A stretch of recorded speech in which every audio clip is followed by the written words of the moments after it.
बड़ी खबर में बात करेंगे सियासी महाजराई की। तो मफाहमत के बावजूद जहांगीर तरीन ग्रुप और गवर्नमेंट शख्सियात के दरमियान एक मरतबा फिर बयानबाजी का सिलसिला शुरू हो गया है। जहांगीर तरीन ग्रुप के अहम रहनुमा राजा रियाजत नजीर चौहान के दावों के बाद एक बार फिर से हलचल मिल गई है। दोनों रहनुमाओं ने दावा किया है कि बैरिस्टर अली जफर की रिपोर्ट में जहांगीर तरीन को क्लीन चिट मिल गई है और ये रिपोर्ट जहांगीर तरीन के खिलाफ साजिशें करने वालों के मुंह पर एक तमाचा है। बिल्कुल, और उन्होंने ये भी दावा किया कि गुज़िश्ता रोज जहांगीर तरीन, अली जफर और शहजाद अकबर की मुलाकात हुई है जिसमें जहांगीर तरीन को क्लियर किया गया है। उसके साथ साथ अली जफर ने रात 8 घंटे तक जहांगीर तरीन के वकला को सुना है। उन्होंने जहांगीर तरीन को कहीं मुलविस नहीं पाया। ये दावे हैं राजा रियाज साहब के जो उन्होंने किए हैं। दोनों रहनुमाओं ने अली जफर की रिपोर्ट जल्द मंजर आम पर लाने का मुतालबा भी किया है। दूसरी जानिब अली जफर साहब के हवाले से अगर बात करें, जहांगीर तरीन ग्रुप के दावों पर बैरिस्टर अली जफर भी मैदान में आए हैं और वाजे किया है कि मैंने तो अभी तक किसी को कोई रिपोर्ट दी नहीं है। रिपोर्ट के हवाले से जो दावे किए जा रहे हैं वो गलत हैं, जबकि मुशीर दाखिला शहजाद अकबर ने इस मुलाकात की तरदीद करते हुए कहा है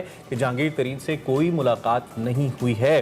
पंजाब में जहांगीर तरीन ग्रुप के बाद अब पीटीआई का एक और हम ख्याल ग्रुप भी सामने आ गया। बिल्कुल, और हम ख्याल ग्रुप के 15 से ज्यादा अरकान असम्बली की मुलाकात हुई है जिसमें आइंदा बजट में उनके लिए तरक्याती स्कीमें शामिल न करने का भी शिकवा किया गया है। इस हवाले से जल्द वज़ीर आला पंजाब के सामने तहफ़्फ़ुज़ात रखने पर भी इत्तफाक किया गया और इसी हवाले से आज हम बात भी करेंगे। हमारे साथ तहरीक इंसाफ के सीनियर रहनुमा है उस्मान डार साहब, वो हमें ज्वाइन कर चुके हैं। बहुत शुक्रिया उस्मान डार साहब। जी वेलकम उस्मान डार साहब, कैसे हैं आप? ठीक ठाक है?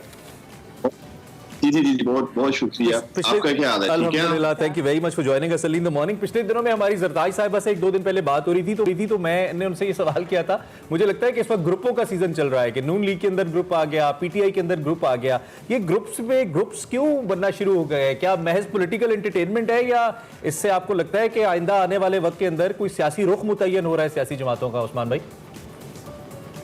नहीं, देखें ऐसी कोई बात नहीं है। पाकिस्तान तरीके इंसाफ में एक ही लीडर है और उसका एक ग्रुप है जिसका नाम है इमरान खान है। अलबत्ता आपने ठीक फरमाया, पीएमएलएन में देखिए मरियम नवाज साहिबा का एक डिफरेंस स्टांस है, अग्रेसिव पॉलिटिक्स का, अदारों के साथ टकराव का, और दूसरी तरफ मियां शहबाज शरीफ है बुनियादी तौर पे जो पहले से पॉलिटिक्स में है और बहुत ज्यादा बड़ी तादाद में जो पीएमएलएन के पार्लियामेंटेरियंस हैं वो मियां शहबाज शरीफ साहब का जो बयानिया है, जो तर्ज सियासत है उसके हक में है, जो मुफाहमत की सियासत है। और मैं समझता हूँ कि पीएमएलएन की जो सेकंड थर्ड ईयर लीडरशिप है, वर्कर्स हैं, कारकुन है, वो कंफ्यूजन का शिकार है। सुबह मरियम कुछ कहती हैं, शाम में शहबाज शरीफ साहब पीडीएम का शाया रख देते हैं। मरियम नवाज साहिबा कहती हैं जी ये पीडीएम का नहीं था, पार्लियामेंटेरियंस का था।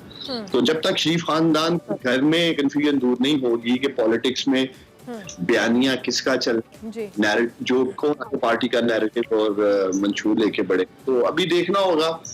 जहां तक आपने हमारी बात की है, देखें थिन मेजॉरिटी है, कोalition गवर्नमेंट आदि भी नाराज हो जाते हैं। बाज़ बात आप अपने पार्लियामेंटेरियंस भी हल्कों के मसाइल हैं, वोट लिए हैं, फंड्स के इश्यूज हैं और बहुत सारे दीगर मसाइल की वजह से ये मतलब नहीं कि हम उनकी नाराजगी दूर ना कर सकें। और अगर वो जैसे आप कह रहे हैं कि साहब के साथ रखते हैं तो सभी जमातों में लोग आपस में कोई किसी न किसी के साथ नाराजगी की बात की है। तो जहांगीर तरीन ग्रुप साहब ने भी ये दावा किया है कि गवर्नमेंट ने उन्हें क्लीन चिट दे दिया है। क्या ये समझा जाए कि गवर्नमेंट जो है किसी प्रेशर में आई है और एनआरओ देने पर मजबूर हो गई है?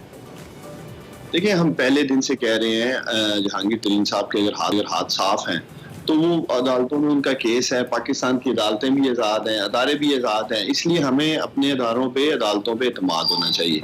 उनका एक ये ज़रूर गिला था जी कि मेरे साथ शायद किसी किस्म की पॉलिटिकल विक्टिमाइजेशन की जा रही है या पार्टी में से लोग हैं जो उनके खिलाफ हैं। इस वजह से अली जफर साहब का जो भी प्राइम मिनिस्टर ने एक जिम्मेदारी लगाई वो हमारी पार्टी की हद तक लगाई थी। जहांगीर तरीन end of the day PTI का हिस्सा है, तकरीबन हर प्रेस कॉन्फ्रेंस में कह चुके हैं मैं पाकिस्तान तरीके इंसाफ का हिस्सा हूँ, पाकिस्तान तरीके इंसाफ के साथ खड़ा हूँ। जब उनके साथ जो लोग खड़े हैं वो ये कहते हैं कि जो जहांगीर तरीन कहेंगे वही हमारा बयानी है, तो जहांगीर तरीन का बयानी क्या है कि मैं पीटीआई का हिस्सा हूँ, मैं पीटीआई के खिलाफ नहीं जा रहा, मैं इमरान खान के खिलाफ नहीं जा रहा। तो मैं नहीं समझता ऐसा हमें किसी किस्म का भी कोई उनसे नुकसान है या खौफ। देखेंगे बजट और मामला भी ठीक हुए। हाँ, मैं वो बजट कर ही दिया तो मैंने कहा सर जरा आपके अपने सब्जेक्ट की जानिब भी आ जाते हैं, क्योंकि पॉलिटिकल बातें तो होती रहती हैं और मुझे लगता है कि इसमें अब कुछ कंस्ट्रक्टिव रह नहीं गया है। डिस्कशन बराए डिस्कशन होती है। आप बहुत इम्पॉर्टेंट एक फ्लैगशिप प्रोग्राम है तहरीक इंसाफ का जिसको आप लीड कर रहे हैं, कामयाब जवान प्रोग्राम, उसके साथ साथ टाइगर फोर्स को भी आप, वैसे टाइगर फोर्स आजकल कहाँ पे उस्मान साहब? टाइगर फोर्स किसी जगह आराम कर रही है, किसी जगह काम कर रही है। डिपेंड्स कि किस डिस्ट्रिक्ट में किस डिप्टी कमिश्नर को, असिस्टेंट कमिश्नर को उनकी खिदमात की जरूरत है। लेकिन जिस तरह पहले लास्ट ईयर मुतहर्रक थी पूरे पाकिस्तान में, बुनियादी तौर पे आपको पता ही है किस तरह कोरोना के बादल मंडला रहे, और मैं इन बहादुर नौजवान को सलाम पेश करता हूँ आपके प्रोग्राम से। बगैर मुआवजे के, बगैर तनहा के वॉलंटियर वर्क इतने रजा कराना तौर पे आप चंद घंटों के लिए करते हैं। पहले इतने बड़े बड़े कॉन्वोकेशंस टाइप और इतने बड़े बड़े कन्वेंशंस हुए और फिर उसके बाद काफी अरसे से कोई सीन पे नजर नहीं आ रहा मामला, इसलिए मैंने कहा पूछ लूं आपसे। अच्छा, थोड़ा सा जी कामयाब जवान प्रोग्राम के हवाले से हमें जरा बताइए। नौजवानों के ऊपर हमारी बड़ी नजर है। फवाद साहब की अभी भी मैं खबर एक्सप्रेस पे पढ़ रहा था जिसमें उन्होंने कहा कि जी जब तक नौजवान कारोबार की तरफ किसी भी मईशत के अंदर नहीं आएंगे वो मुल्क तरक्की नहीं कर सकता, और आपके जिम्मे ये जिम्मेदारी है कि आपने नौजवानों को न सिर्फ कारोबार की तरफ लाना है बल्कि उनको एक सिम्त देनी है, और इसमें बहुत ज्यादा काम आप खवातीन के हवाले से, विमेन एम्पावरमेंट के हवाले से भी आप कर रहे हैं। तो जरा हमें बताइए ओवरऑल इस वक्त क्या नक्शा है, आप जिस प्रोग्राम पे काम कर रहे हैं कहाँ स्टैंड कर रहे हैं आप इसमें? देखिए, कामयाब जवान के दोनों इनिशिएटिव्स, कामयाब जवान स्किल स्कॉलरशिप्स जो हम 1,70,000 दे रहे हैं और उसमें से 88,000 दे चुके हैं, और 37,000 बच्चे बच्चियां इस वक्त सर्टिफिकेशन लेके जॉब मार्केट में हैं, कुछ अपना कारोबार कर रहे हैं और 55,000 पढ़ रहे हैं। तो एक तो ये हमारा प्रोग्राम है कामयाब जवान स्किल स्कॉलरशिप्स का। दूसरा कामयाब जवान बिजनेस लोन, जिससे आप आसान शराइत पर 1 लाख से 2.5 करोड़ रुपए तक कर्ज लेते हैं, जिसको हम बढ़ाकर अब 5 करोड़ करने जा रहे हैं। और उसकी जो सबसे खास बात है, पहला टेयर जो 10 लाख तक का है, क्लीन लैंडिंग, कोई सिक्योरिटी नहीं, कोई कोलेटरल नहीं है। वो जो स्टार्टअप्स करना चाहते हैं नौजवान, छोटे छोटे ट्रायल्स हैं, आइडिया लेके आए हैं, इसको भी हम बढ़ाकर 20 लाख करने जा रहे हैं जून में। तो आप समझ लें कि 20 लाख तक पाकिस्तान के नौजवानों को इंशाल्लाह ताला जुलाई से हम बगैर कोलेटरल सिक्योरिटी देंगे, क्योंकि देखिए बहुत सारे नौजवान जिंदगी में पीछे रह गए हैं, उनके पास वसाइल तक एक्सेस नहीं है, पैसे नहीं है। और अगर कोई बिजनेस लोन देना चाहते हैं तो फिर वो उनको कहते हैं कि जाकर घर के कागजात लाएं, कोई प्रॉपर्टी के कागजात लाएं। तो मैं समझता हूँ इमरान खान का पहला टेयर कामयाब जवान का 1 लाख से जो 10 लाख था उसे 20 लाख करने लगे हैं, और इंतहाई कम मार्कअप पे। तो वो एक गेम चेंजर साबित होगा पाकिस्तान के उन नौजवानों के लिए जो स्टार्टअप्स में आना चाह रहे हैं, जिन्होंने आज तक शायद बिजनेस अकाउंट तो दूर की बात अपना पर्सनल अकाउंट नहीं खोला होगा, एनटीएन नंबर नहीं होगा ऐसे लोगों के पास। तो उनके लिए पहले से जो 10,000 नौजवान ले चुके हैं कर्ज और 10,000 कारोबार का आगाज कर चुके हैं, और तकरीबन 20,000 लोगों के लिए रोजगार पैदा कर एक तो इसमें हमें ये बता दें कि जो लोग इस प्रोग्राम के हवाले से इसकी स्क्रूटिनी करना चाहते हैं, इसको देखना चाहते हैं, चाहे वो आपके सियासी हलीफ हैं या सियासी हरीफ हैं, प्लेटफॉर्म मौजूद है, जाके मेरे जैसा कोई आम शहरी पाकिस्तानी देख सकता है कि आपने कितने पैसे आपको मिले और आपने कहाँ उसको डिस्पर्स किया, नंबर 1। नंबर 2 ये है कि फीमेल्स के हवाले से तकरीबन 25 अरब रुपए का कोटा रखा गया है, जिसमें से हमारी इतलात के मुताबिक कोई 1,000 खवातीन को ऑलमोस्ट 1 अरब रुपए दिए भी गए हैं। मुख्तलिफ मुतज़ाद इतलात आप इसकी फिगर्स हमें कन्फर्म भी कर दीजिएगा। तो इसमें खवातीन, दूसरे सवाल का दूसरा हिस्सा ये कि खवातीन का कैसा रिस्पॉन्स है, खवातीन की कैसी पार्टिसिपेशन है, इस हवाले से भी हमें बताइए। एक तो मैं आपको बताने जा रहा था कि 10,000 में से तकरीबन 6,500 स्टार्टअप्स हैं, नए बिजनेस हैं, जो बहुत बड़ी बात है। ऐसे नौजवान जिन्होंने जिंदगी में पहले अकाउंट भी नहीं खोला था।